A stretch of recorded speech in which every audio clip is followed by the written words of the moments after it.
은혜 받으실 하나님의 말씀은 마가복음 1장 1절부터 7절까지 말씀입니다.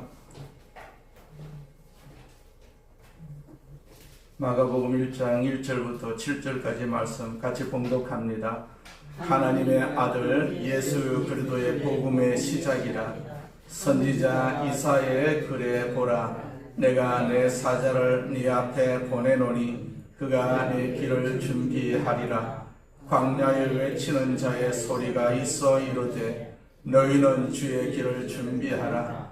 그의 오실 길을 곧게 하라. 기록된 것과 같이 세례 요한이 광야에 이르러 죄 사함을 받게 하는 회개의 세례를 전파하니 온 유대 지방과 예루살렘 사람이 다 나아가 자기 죄를 자복하고 요단 강에서 그에게 세례를 받더라.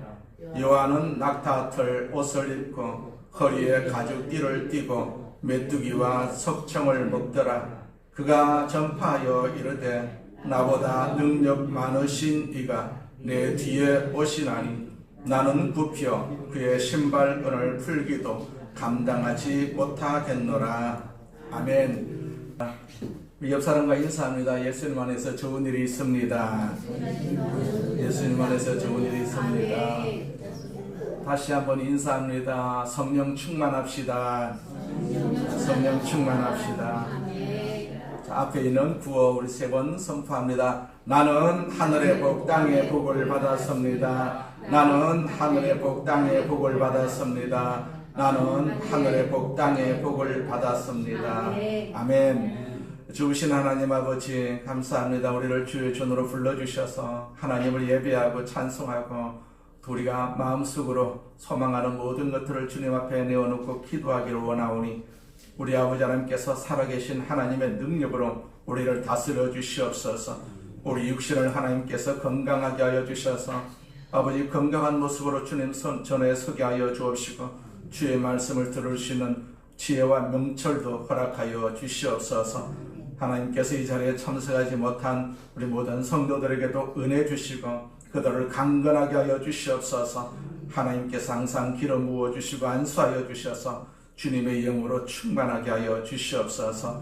하나님께서 우리를 교회를 섬기게 하여 주셨사오니 감당할 수 있는 지혜도 주시고 하나님께서 능력도 허락하여 주시옵소서. 주의 말씀 묵상하오니 우리 아버지 하나님께서 함께해 주시옵소서. 이 말씀이 깨달아지게 하여 주옵시고 이 말씀대로 우리를 사용하시는 역사도 있게 하여 주시옵소서.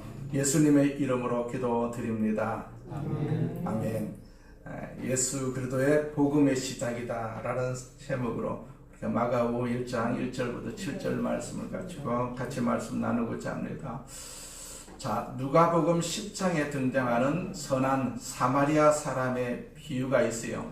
이 비유는 인류 역사상 가장 유명한 이야기 중에 하나로 자, 진정한 이웃 사랑이 무엇인지 우리에게 깊은 울림을 주는 사건이라고 할 수가 있어요. 예루살렘에서 여리고로 내려가던 한 유대인이 강도를 만나서 옷을 빼앗기고 매를 맞고 거의 죽게 된 채 길에 버려집니다. 이 사건에서 절대로 없어야만 했던 사람이 누구일까요? 강도입니다. 강도가 없어서야만 했습니다.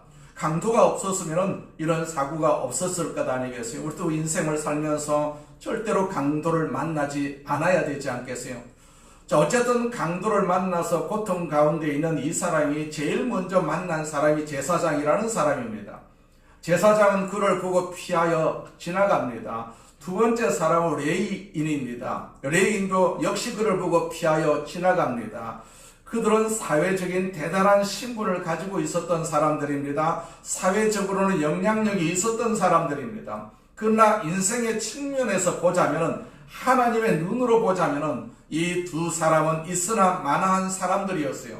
여기 고통받고 상처받는 사람에게 전혀 도움이 될 수가 없었던 사람, 이 사회 속에 진정으로 빛이 될 수가 없고 소금일 수가 없었던 사람, 있으나 마나한 사람, 제사장도 레위인도 마찬가지였어요. 그런데 세 번째 사람, 사마리아 사람입니다. 꼭 필요했던 사람입니다. 여행 중 쓰러져 있는 그를 발견하고 불쌍히 여겨서 상처를 싸매주고 자신의 짐승에 태워가지고 주막으로 데려가서 돌봐줍니다. 이튿날 주막 주인에게 비용을 지불하면서 치료를 더 부탁을 합니다. 당시 유대인들은요, 이 사마리아 사람들을 혼혈 민족이라고 해가지고 짐승처럼 취급하고 멸시했으면 개처럼 여겼어요.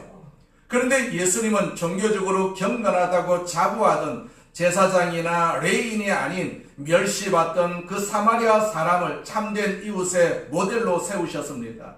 이는 종교적인 형식보다는 실천하는 사랑이 본질임을 강조하신 내용이죠. 사마리아 사람은 단순히 불쌍히 여기는 마음만 가진 것이 아니었어요. 자신의 시간을 내어서 그 강도 만난 사람의 상처를 돌보았고, 자신의 자원, 기름이라든지 포도주라든지 짐승을 사용해가지고 자신의 돈을 들여서 끝까지 책임을 진 사람입니다. 자, 이 비유는 우리가 세상을 살아가면서 마주치는 강도 만난 자, 즉 도움이 필요한 소외된 그런 이들을 향해서 어떤 마음을 가져야 하는지 도전하는 그런 사건입니다. 가서 너도 이와 같이 하라. 예수님께서 그렇게 율법 선생에게 그렇게 말씀하시는 것으로 이 사건이 마무리가 됩니다. 여러분, 역사에 한때 꼭 있어야만 했었던 한 사람의 이야기가 오늘 본문에 기록이 되어 있는 사람입니다. 이 사람의 이름이 바로 침례 요한이라고 불리워지는 사람입니다. 세례 요한. 자, 예수님은 이 사람을 가리켜서 여자가 낳은 사람 중에서 가장 위대한 사람이다. 얼마나 이 사람을 높이 평가한 것입니까? 여자가 낳은 사람 중에 이보다도 더 위대한 사람은 없다. 가장 위대한 사람이다. 그렇게 예수님께서 칭찬을 하십니다. 그는 예수님보다도 앞서 오셔가지고 그 예수님을 증거했던 사람이거든요. 어떤 의미에서는 구약과 신분의 신약의 분수령을 이루었던 그런 사람, 옛 시대가 지나가고 그 신약 시대라는 새로운 시대가 다가오면서 처음으로 예수 그리스도를 증거했던 최초의 전도자, 최초의 증인이 바로 요한이라는 인물이라고 할 수가 있습니다. 어떤 의미에서 이 사람은 상식적인 그리스도인이다. 그렇게 상징적인 그리스도인, 상징적인. 자, 그리스도인의 진정한 역할의 모본이다. 롤 모델이다. 자, 그렇게 우리가 생각할 수가 있는 것이죠. 대표적인 크리스찬이 어떤 의미에서는 말할 수 있는 사람이다. 이 사람이 진정한 그리스도인이다. 그렇게 말할 수 있는 사람이 바로 요한입니다. 도대체 그는 어떤 면에서 오늘을 살고 있는 여러분과 저에게, 우리 모두에게 모본이 될 수가 있는 사람일까요? 우리 이 중요한 질문을 이 마가복음의 서론을 통해서 같이 생각해 보려고 합니다. 첫째로 요한은요, 자기의 소명을 분명히 알고 있었던 사람입니다. 자기의 소명이 무엇인지를 아는 사람입니다. 우리가 구원받은 이 소명이 반드시 있지 않겠어요? 하나님은 이 소명을 기억하고 계세요. 그런데 우리는 그 소명을 잊어버리고 그냥 평범하게 신앙생활을 하고 있습니다. 내가 무엇 때문에 태어났고, 내가 무엇을 하기 위해서 태어났고, 내가 왜 여기 있는가? 자기의 소명을 분명히 알고 있었던 사람이 바로 오늘 본문에 나오는 요한이라는 사람입니다. 그 소명이 무엇일까요?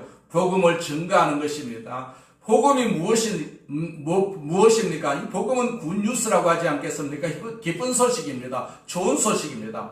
이 복음의 정체는 뭘까요? 무엇이 기쁜 소식일까요? 우리가 들려오는 소식마다 나쁜 소식이 얼마나 많습니까? 우리를 우울하게 하고 우리를 좌절하게 만드는 온갖 나쁜 소식들 사이에서 우리가 살고 있는 우리에게 오늘도 가장 기쁜 소식, 굿뉴스, 이 기쁜 소식이 있다면 이 기쁜 소식은 무엇일까요? 한마디로 이 기쁜 소식은 예수 그리스도이십니다. 예수 그리스도밖에 기쁜 소식이 없습니다.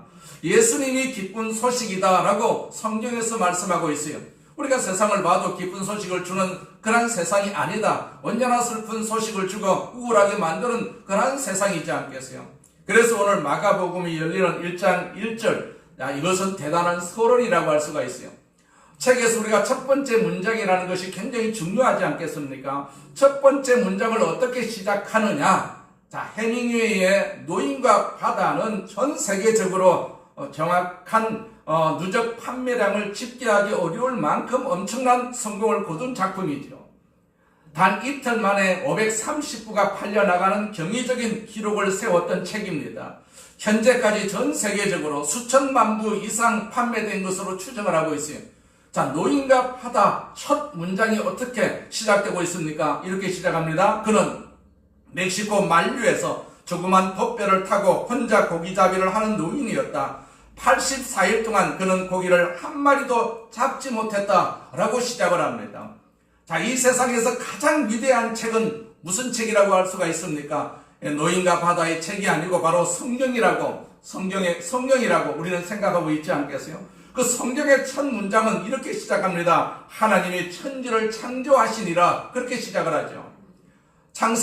그러나 창세기 1장 1절보다도 더 하나님의 뜻을 미리 알 수가 있는 것이 바로 마가복음 1장 1절이라고 할 수가 있습니다. 하나님의 아들 예수 그리스도의 복음의 시작이라 그랬어요. 복음의 시작이다. 자, 복음의 시작이다. 창세기 1장 1절은 창조의 시작이다, 그렇게 기록을 하고 있어요. 창조의 선언입니다. 어떤 의미에서 마가복음 1장 1절은 우리가 창세기 1장 1절을 압도한다라고 생각할 수가 있습니다. 그 이유는 왜 그러냐면 이것은 새로운 창조의 시작이다라는, 새로운 창조의 시작. 이 새로운 창조의 시작이 없었다면 우리는 새로운 사람이 될 수가 없지 않겠어요? 새로운 창조의 시작, 새 인생의 시작. 우리 인생이 어떻게 새로워질 수가 있느냐? 무의미한 인생, 좌절의 인생, 불안의 인생, 우리 인생 속에 새 것이 있었습니까? 어떻게 내가 새로워질 수가 있을까요? 이런 질문을 묻고 있는 우리 인류와 이렇게 대답을 합니다. 하나님의 아들 예수 그리스도의 복음, 예수 그리스도가 그 뉴스의 시작이다. 그 뉴스의 시작이다라는 얘기입니다. 자, 어떤 배경에서 마가복음이 쓰여졌을까요? 이 존 티머라는 목사님이 계십니다. 자, 이 사람은 개혁주의 신학을 배경으로 가진 목회자이고 저술가로서 마가복음을 통해서 그 제자도와 하나님 나라의 신비를 아주 깊이 있게 풀어낸 학자라고 할 수가 있습니다. 존 티머를 비롯한 많은 개혁주의 신학자와 성경학자들은 이 마가복음의 기록 배경을 설명할 때 항상 서기 64년 로마 대화재를 매우 결정적인 사건으로 보고 있어요. 이는 단순히 역사적 시기가 겹치기 때문이 아니라 마가복음이 전달하고자 하는 메시지 성격 자체가 이 참혹한 사건과 깊게 맞닿아 있기 때문입니다. 주후 64년 로마 시내에 대화재가 발생을 합니다. 9일 동안 전체 도시를 태웠습니다. 로마 대화재 이후에 네로 황제는 민심을 수습하기 위해서 화재의 책임을 당시 신흥 종교였던 기독교인들에게 돌렸어요. 이로 인해 가지고 로마 내 기독교인들은 끔찍한 고문과 처형을 당하기 시작을 합니다. 그래서 존 티머는 마가복음의 특유의 긴박한 전개, 이 곧이라는 단어, 즉시라는 단어를 빈번히 사용하고 있죠. 이러한 절박한 박해 상황을 반영한다라고 보고 있어요. 내일 죽음을 맞이할지도 모르는 성도들에게 복음의 핵심을 빠르게 전달해야 했기 때문이죠. 그래서 마가는 예수가 당한 그 고난과 십자가 처형을 매우 상세하고 사실적으로 묘사를 하고 있어요.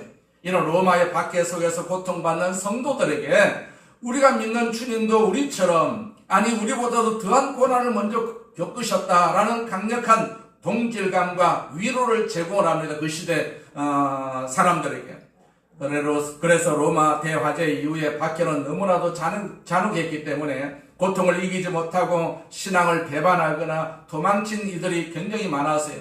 그래서 마가복음은 베드로를 포함한 제자들의 무지함과 그 비급함, 도망치는 모습을 가감없이 기록을 하고 있어요.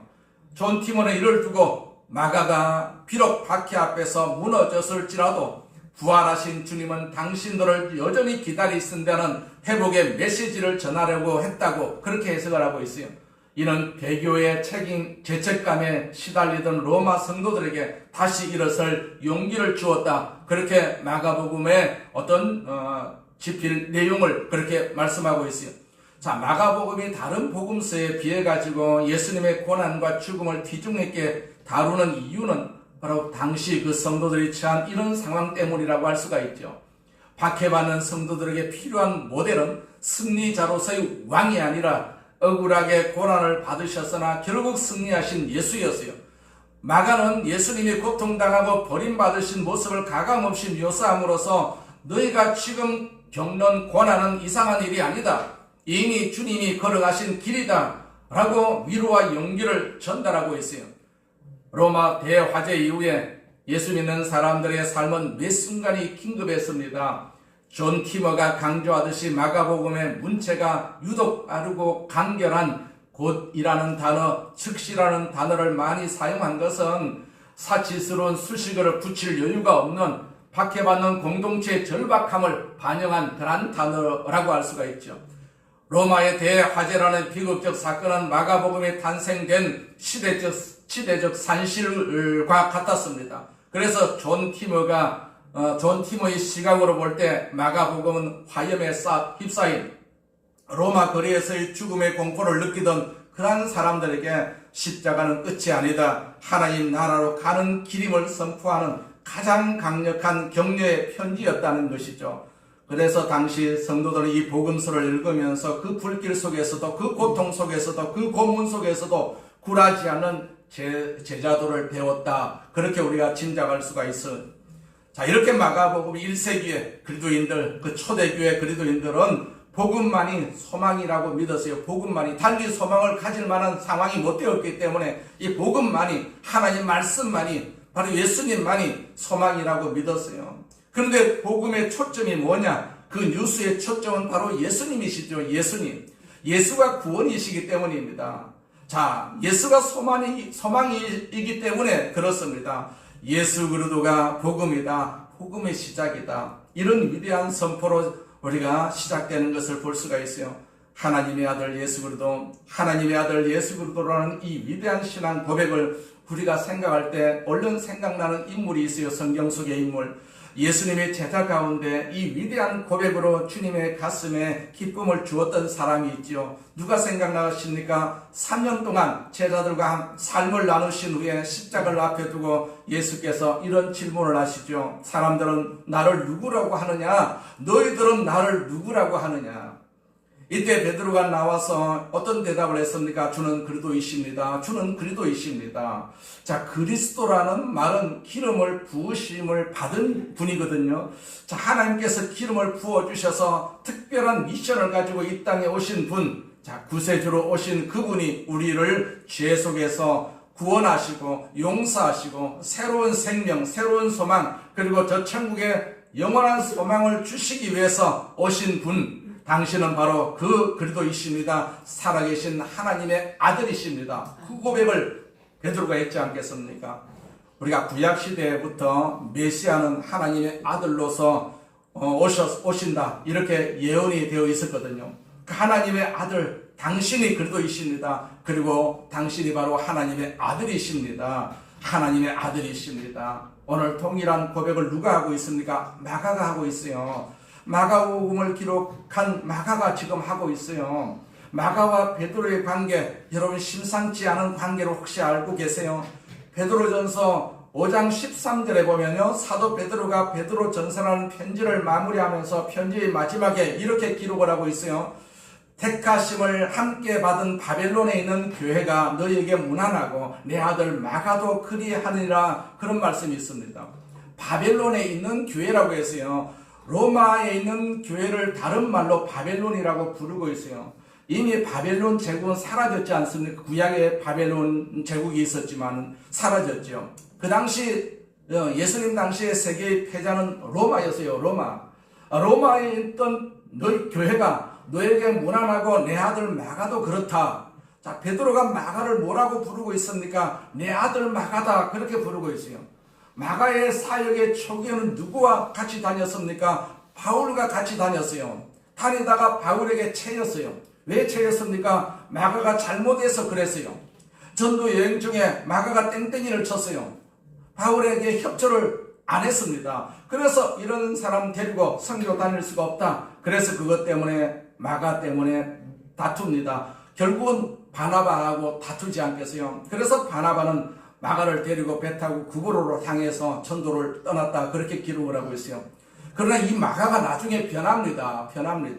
그래서 바울이 나중에 이렇게 말하지요. 마가를 데리고 오라. 자, 바울이 감옥에서 편지를 쓰면서 최후의 편지, 바울이 살아있을 때 마지막 편지가 바로 디모데후서인데, 그 편지를 쓰면서 디모데후서 4장 11절에 누가만 나와 함께 있느니라, 네가 올 때, 그러니까 디모데가 올 때 마가를 데리고 오라. 그가 나의 일에 유익하니라, 그렇게 편지를 쓰고 있어요. 마가를 데리고 오라. 이제는 그가 나의 일에 유익하다. 마가가 변한 것입니다. 마가가 변한 것입니다. 바울이 차버린 사람, 그러나 그를 품고 그를 양육해서 또 하나의 위대한 제자를 만든 사람이 바로 베드로였어요. 베드로의 위대한 신앙 고백들 중에 이 고백을 우리는 잘 알고 있지 않겠어요? 마태복음 16장 16절에 주는 그리스도시요 살아계신 하나님의 아들이십니다. 이 기독교의 신앙 고백의 정수가 마가복음이 열리면서 다시 선포되는 것을 볼 수가 있습니다. 하나님의 아들 예수 그리스도가 오시면서 시작된 말씀, 예수가 복음이시다, 예수가 소망이시다, 예수만이 살 길이다, 예수만이 생명이시다, 그분이 바로 약속된 하나님의 아들 메시아다. 이 고백이 얼마나 소중했는지 그 1세기에 크리스찬들은 서로 만났을 때 그들이 크리스찬이라는 암호를 위해서 서로를 알릴 때 무슨 신호를 갖고 다녔습니까? 물고기 사인을 가지고 다녔어요. 물고기 사인. 자, 그리고 교회 가장 오래된 상징 중 하나인 물고기 모양, 흔히 익투스라고 부르는데, 이 십자가가 대중화되기 전에 초기 교회 그 시절에는요, 이 물고기 문양이 신자들 사이에 암호와도 같았습니다. 그 박해받는 그 상황 속에서 이 물고기 문양을 암호로 이렇게 쓰였어요. 그래서 우리가 자동차 뒤에도 이런 물고기를 달고 다니는 그런 차가 있지 않겠어요? 근데 그거 달고 다니려고 하면 조심해야 되지 않겠어요? 뒤에서 다 보고 있는데 신호 잘 지켜야 되지 않겠어요? 그거 볼 때마다 뭐라고 그러겠어요? 저거 크리스찬의 차인데 왜 저래? 뭐 책임을 져야 되지 않겠어요? 자, 그리스어 단어인 익투스, 물고기라는 뜻이죠. 이런 일종의 신앙 고백이라고 할 수가 있어요. 그 당시 신앙 고백, 박해받던 그 당시의 신앙 고백이 바로 물고기 문양이었어요. 왜 물고기 모양을 사용을 했을까요? 비밀 암호입니다. 비밀 암호. 그 로마 제국에 박해를 받던 그런 시기에 그리스도인들은 서로의 정체를 확인해야만 했었습니다. 한 사람이 땅바닥에 곡선 하나를 그으면은 상대방이 나머지 곡선을 그려서 물고기 모양을 완성을 함으로써 서로가 우리 형제구나, 우리 하는 자매구나, 그렇게 확인을 했다고 합니다. 자, 우리가 예수님께서 제자들을 부르실 때 이런 말씀을 하시죠. 사람을 낳는 어부가 되게 하리라. 그렇게 말씀을 하셔요. 어부가 되게 하리라. 또 오병이 유의 기적 등 우리가 성경 속에 물고기와 관련된 사건들이 친숙한 상징이 된 것을 볼 수가 있죠. 그 로마의 지하 무덤인 카타콤 벽면에는 지금도 그 물고기 문양이 많이 새겨져 있어가지고 당시 신앙인들의 간절함을 엿볼 수가 있다고 합니다. 이런 죽음의 공포 그 앞에서도 신앙을 지키려고 했던 그들의 의지를 보여주고 있는 그러한 문양이라고 할 수가 있는 것이죠. 그런데 이 위대한 복음을 처음으로 선포했던 사람이 누구라고 말합니까? 요한이다. 요한 선지자. 마가복음 1장 2절에 보니까 선지자 이사야의 글에 보라. 내가 내 사자를 네 앞에 보내노니 그가 내 길을 준비하리라. 그런 말씀이 있죠. 오시는 메시아 길을 예비한 사람들이 메시아를 받아들일 수 있도록 준비시킨 사람, 예수가 소망이라고, 예수가 생명이라고, 예수가 구원이라고 사람들로 하여금 예수를 받아들이게 하는 일보다도 더 중요한 일이 어디 있겠어요? 예수를 받아들이게 하는 가장 중요한 준비가 있다면 그것은 회개라고 할 수가 있죠. 회개.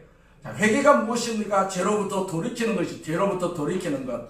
왜 사람들이 예수를 받아들이지 못합니까? 우리가 예수가 생명이라고 외치지만은, 예수가 구원이라고 증거하지만은, 우리가 전하는 예수를 우리 주변의 이웃들이 받아들이지 못하고 있는 가장 중요한 이유가 어디에 있다고 생각하십니까? 여러 가지 이유가 있을 수가 있습니다. 그러나 단도직입적으로 말을 하자면 예수님을 거절하고 예수님을 받아들이지 못하는 가장 중요한 한 가지 이유는 죄가 좋아서 그래요. 죄가 좋아서. 죄를 엔조이하고 있기 때문에 그러하다라는 얘기입니다. 죄 때문에 예수를 못 믿는 사람이 많습니다. 죄가 얼마나 좋습니까? 죄가 주는 유혹이 얼마나 화려합니까?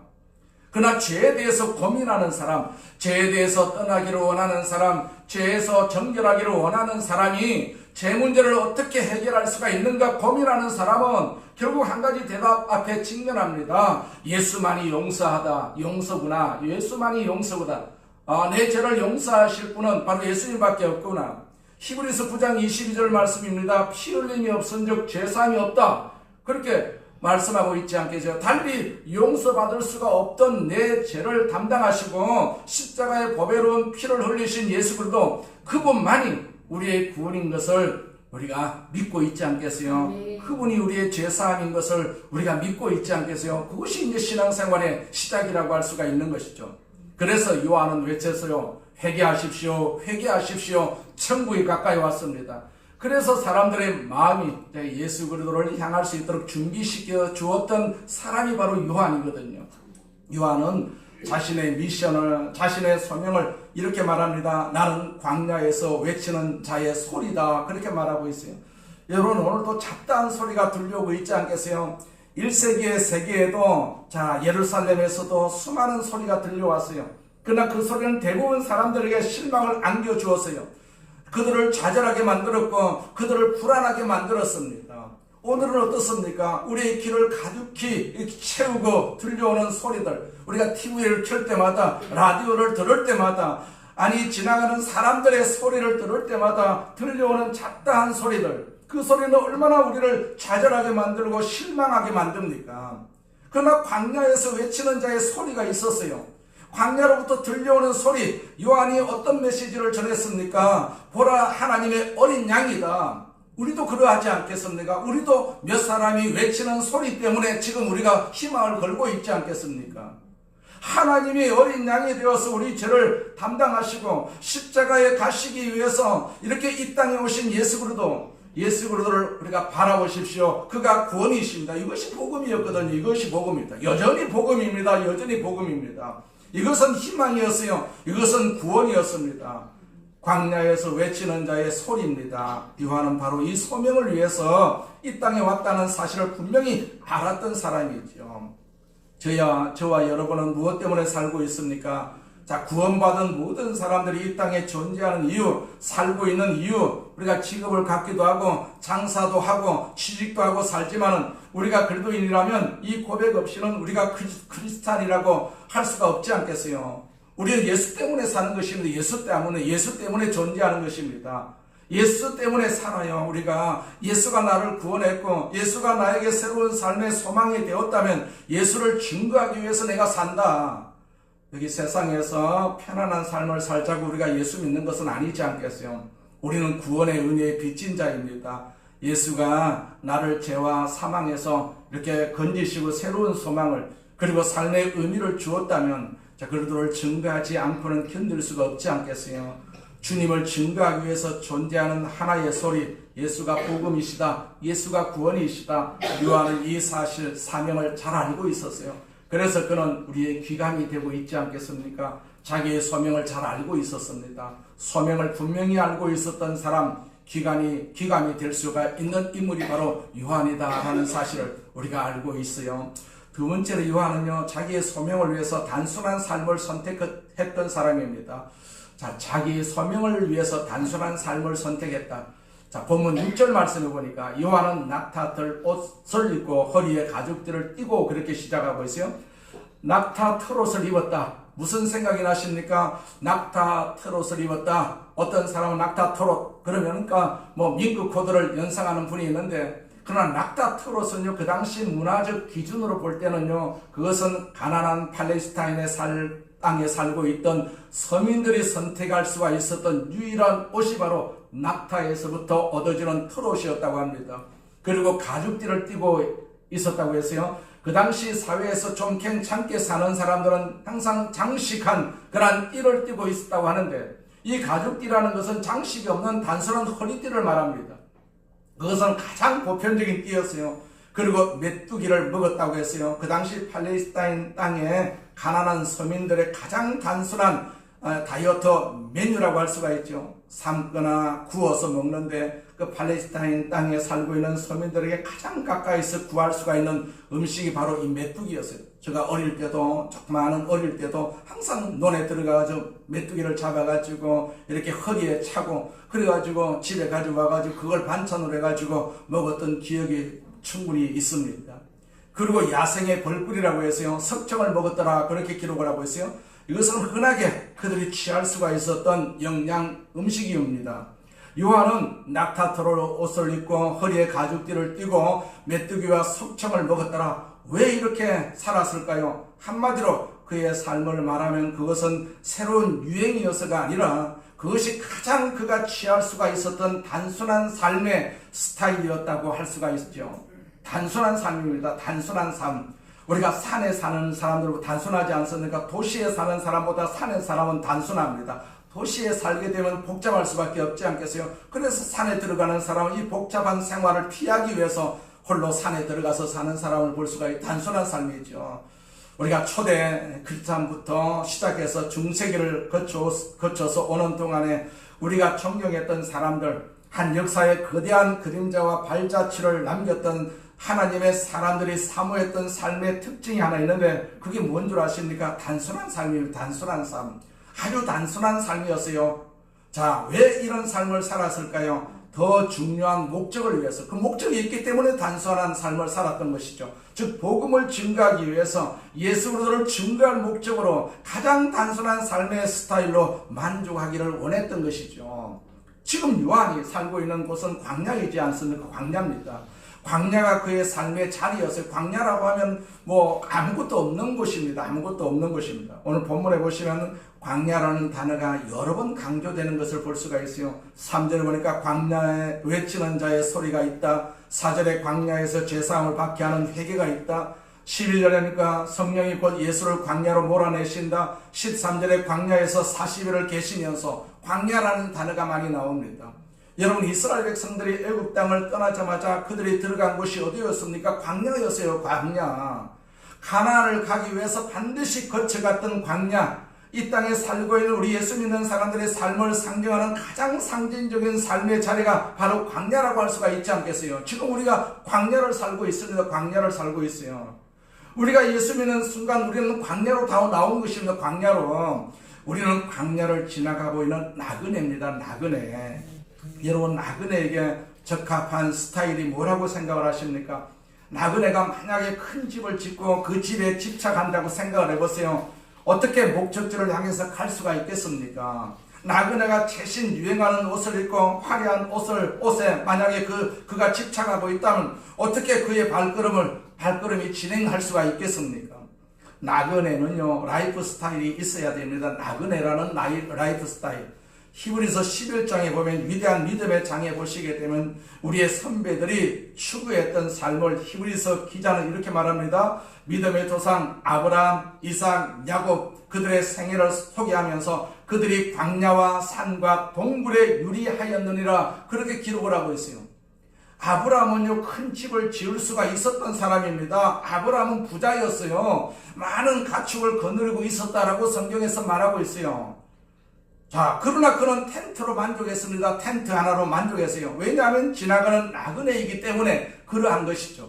히브리서 11장에 보시면 그 이유를 그렇게 설명을 하고 있어요. 그들이 장막으로 텐트로 만족했던 이유, 그것은 하나님이 지으실 영원한 터, 하나님이 경영하실 그 성을 바라보았다라고 성경에서 말씀하고 있거든요. 히브리서 11장 13절에 보니까 이 사람들은 다 믿음을 따라 죽었으며 약속을 받지 못하였을 때 그것들을 멀리서 보고 환영하며 또 땅에서는 외국인과 나그네임을 증언하였으니 그렇게 기록을 하고 있어요. 성경이 말하기를 자, 우리는 외국인과 나그네다, 우리는 외국인이다 라고 말하고 있어요. 만약 하늘나라가 우리의 나라라고 고백할 수가 있다면 우리는 천국의 시민이지 않습니까? 천국의 백성입니다. 우리가 고백할 수가 있습니까? 나는 나그네다, 나는 나그네이다. 나그네는요, 안에 살지 못하고 항상 밖에 살 수밖에 없지 않겠어요? 여러분, 여행을 다닐 때 제일 귀찮은 것이 무엇입니까? 짐이 많으면 좋지 않습니다. 그게 귀찮습니다. 짐이 없으면 얼마나 홀가분합니까? 짐을 찾는 시간도 절약할 수가 있고 짐을 붙이는 시간도 절약할 수가 있습니다. 그냥 배낭 하나 메고 기내에 들어갈 수 있는 캐리어 하나로 만족하면 여행이 쉽습니다. 여행하는 기간은 나그네입니다. 나그네에게 뭐가 그렇게 많이 필요하겠습니까? 나그네에게는 단순한 삶이 필요합니다. 단순한 삶.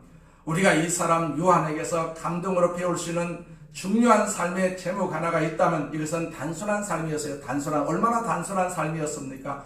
소명을 위해서, 자기 인생의 진정한 목적을 위해서 단순한 라이프 스타일로 만족했던 사람, 이 사람이 요한입니다. 우리가 이 사람을 상징적 크리스찬이라고 말하는 또 하나의 이유가 있는데, 그것은 그는요 그리스도를 높이기 위해서 자신을 철저히 낮추는 삶을 선택했던 사람이거든요. 보면 7절에 보니까 그가 전파하여 이르되 나보다 능력 많으신 이가 내 뒤에 오시나니 나는 굽혀 그의 신발끈을 풀기도 감당하지 못하겠노라. 자, 나보다 능력 많으신 분이 내 뒤에 오신다. 내 뒤에 오시는 이가 나보다 크신 분이다. 나는 그의 신발끈을 풀기도 감당할 수가 없다. 그가 주인이시다. 나는 종이다. 요한은 시선을 그분에게 돌렸어요. 그분을 바라보고 있었어요. 요한복음에 보시면 보다 감동적인 그의 고백이 있어요.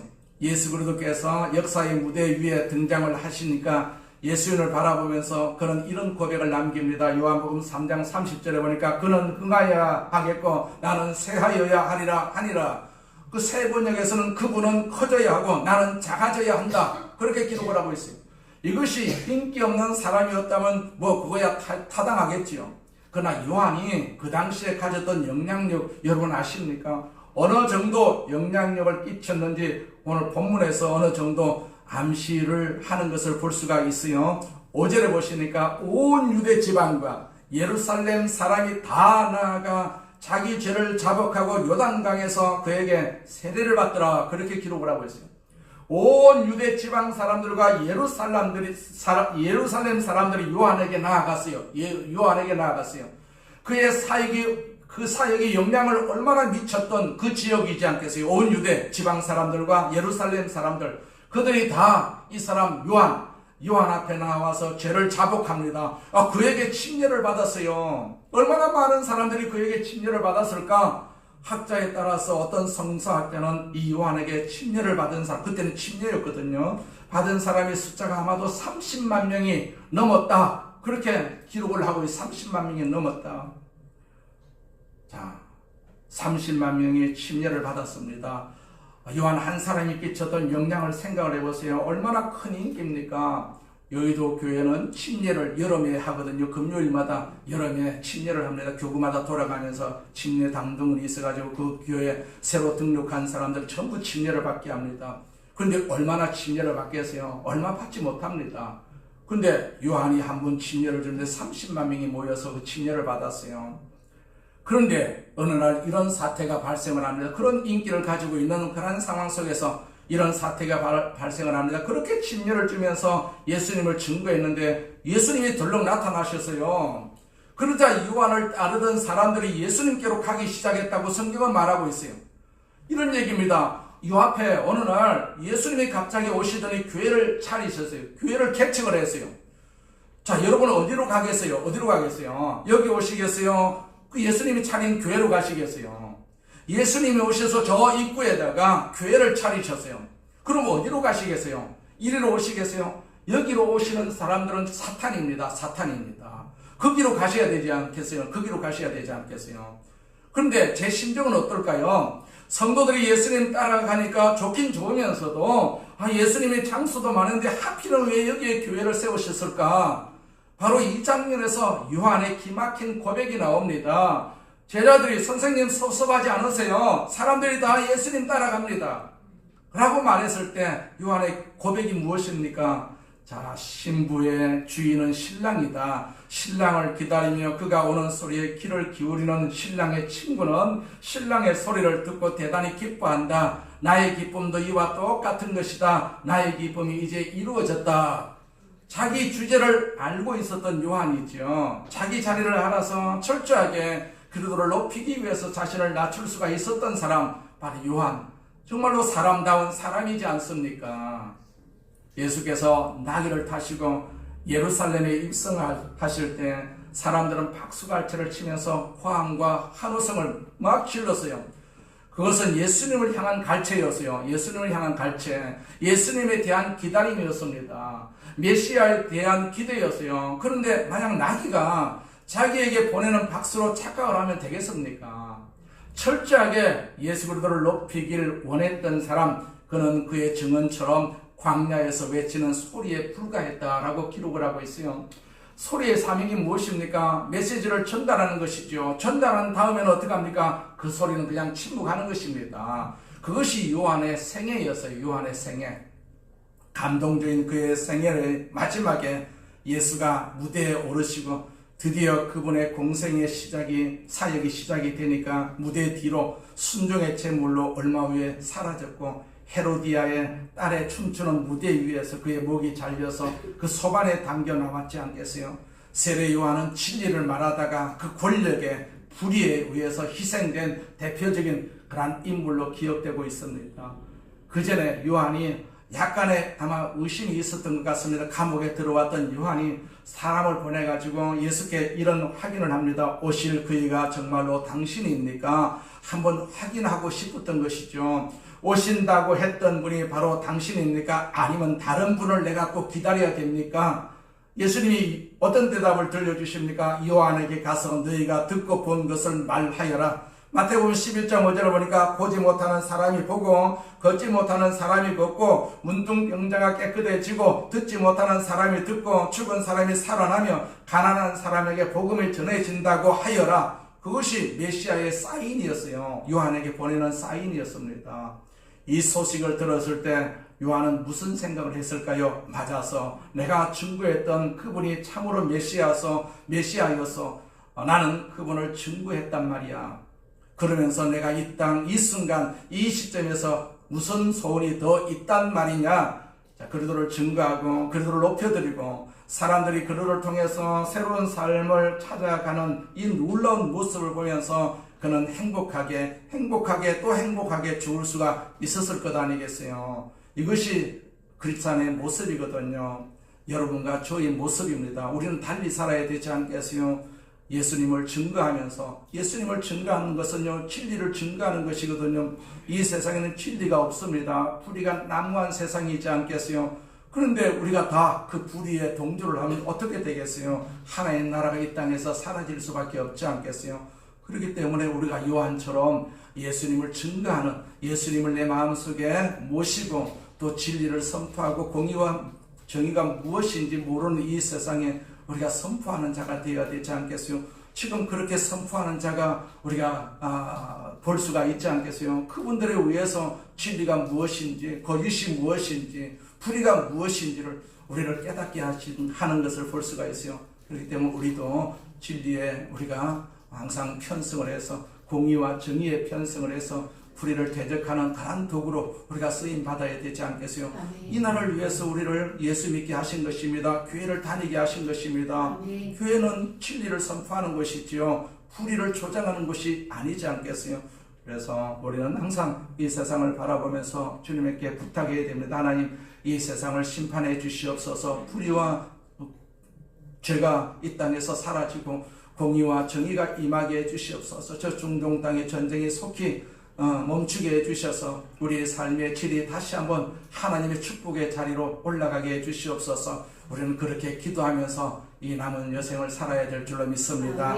전능하신 하나님 아버지 감사합니다. 우리 아버지 하나님께서 우리를 구원하여 주시고 우리를 축복하심을 감사합니다. 하나님의 나라의 도구로 삼아주심을 감사합니다. 우리가 이 세상에 살고 있습니다. 하나님 아버지 요한처럼 예수가 우리의 증인이고 구원이시고 예수가 축복이라는 사실을 항상 선포하는 저희들 되게 하여 주옵시고, 이로 말미암아서 하나님의 은혜 속에서, 하나님의 축복 속에서 사는 아버지 우리 모든 성도들이 될 수 있도록 주께서 역사해 주시옵소서. 이 시간에도 기도하오니 주께서 우리에게 은혜 베풀어 주시옵소서. 아멘. 예수님의 이름으로 기도드립니다. 아멘. 아멘. 우리가 통성으로 기도합니다. 하나님 말씀을 생각하시면서 나도 요한처럼 예수를 증거하고 진리를 증거하고 공의와 정의를 증거하는 귀한 도구가 되게 해주시옵소서. 통성으로 기도합니다. 할렐루야. 전능하신 하나님 아버지 감사합니다. 주님 영광을 받으시옵소서. 우리 아버지 하나님께서 은혜를 베풀어 주시옵소서. 하나님께서 우리를 사용하여 주시옵소서. 요한을 사용하신 하나님 아버지, 우리를 사용하여 주시옵소서. 사용하여 주시옵소서. 오 전능하신 하나님 아버지 도와주시옵소서. 우리뿐만 아니라 우리 자녀들도 사용하여 주시고 우리 손자 손녀들도 사용하여 주시옵소서. 나라의 귀한 도구로 사용하여 주옵소서. 하나님 나라를 이루어가는 도구가 될 수 있도록 주여 도와주시옵소서. 우리가 기도합니다. 남은 여생을 살기 위해서 기도합니다. 건강으로 살게 하여 주옵소서. 건강으로 살게 하여 주옵소서. 아버지 병든 몸을 낫게 하여 주옵소서. 저주가 떠나가게 하여 주옵시고 하나님의 역사가 임하여 주시옵소서. 우리는 다 하나님의 백성입니다. 우리를 통해 하나님의 뜻이 이루어지게 하여 주옵소서.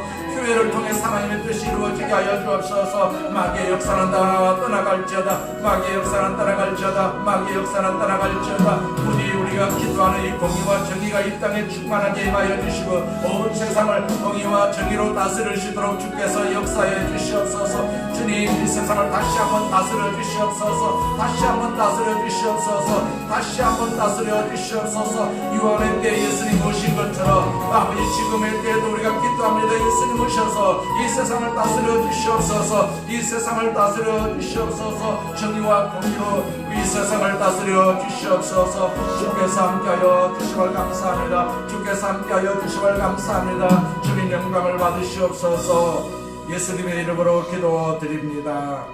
아멘. 자, 부심으로 아픈 곳에 서는 거 다시 한번 기도합니다.